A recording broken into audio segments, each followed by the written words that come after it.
Перущице бледна, гнездо на герои, слава, вечна слава на чедата твои, на твоята пепел и на твоят гроб. Дето храбро падна възстаналия роб. Поклон на тебе, граде, пепелище прашно, на борба юнашка свидетелство страшно. Ти глава не клюмна и меча ни даде, и твоята светиня срамно не предаде.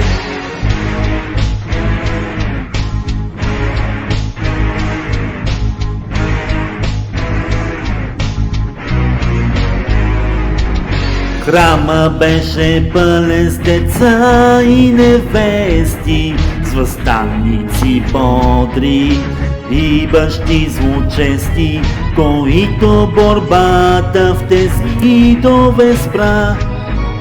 Участа си всякой вече я разпра.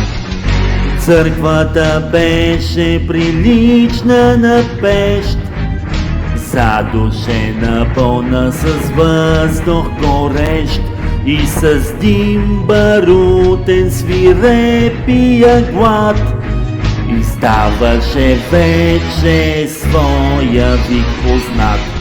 Децата пищяха оплашени бледни пред майки убити и трупове ледни.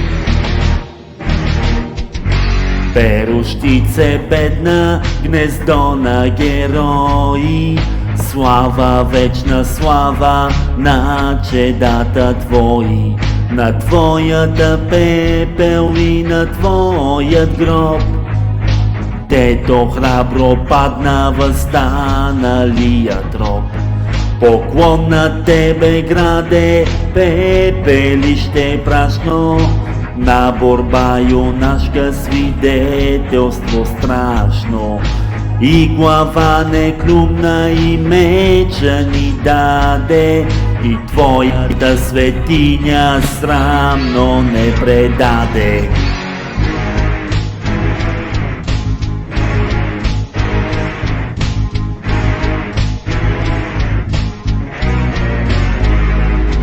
Отвън враговете диви побеснели, с гамбаши бозуци храма налетели, в очаха гърмяха, надаваха рев и падаха мъртви в немощен гнев.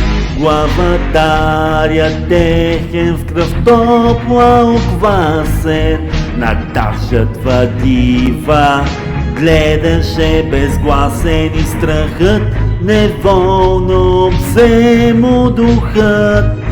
Пред тесра и слаби, що сеха смърт, изгънта опита с отлакома стръв и гладна за блудство, за месо и кръв. Изкърца със зъби.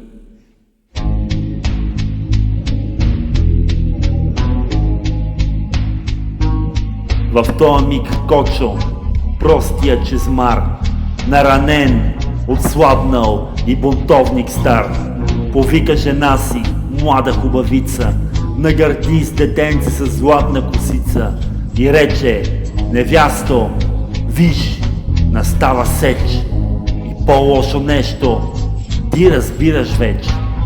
Искаш ли да умреш? И клетата майка, бледна, луда, няма и без да се вайка, сложи си детето с треперещи ръце и като го целуна в бялото челце, задна и рече: тоде отзади, удряй! И Кочо ножът си извади, кървав изгърди и чучур червен, бликна и затрече в Кочо втрещен. Погледна детето, то плачеше клето, майка ти не ще е сама на небето. Рече и замахна като в някой сън и възви глава си пламнала в огън. Главицата падна, трупът се затресе и кръвта детинска с майчина се смеси. И Кочо пак рече: не остава мощ, но за един удар имам сила йощ. И ножът димящи опря с две ръце, право дето тупа негово сърце. И падна обагрен, грозен, страховит, с отворени очи и с нож забит.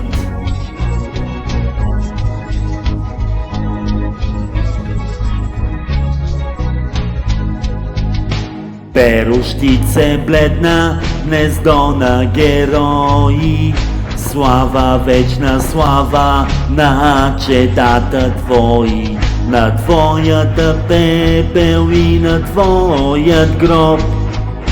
Дето храбро падна възстаналия троп. Поклон на тебе граде, пепелище прашно, на борба юнашка свидетелство страшно. Ти глава не клюмна и меча ни даде, и твоята светиня срамно не предаде.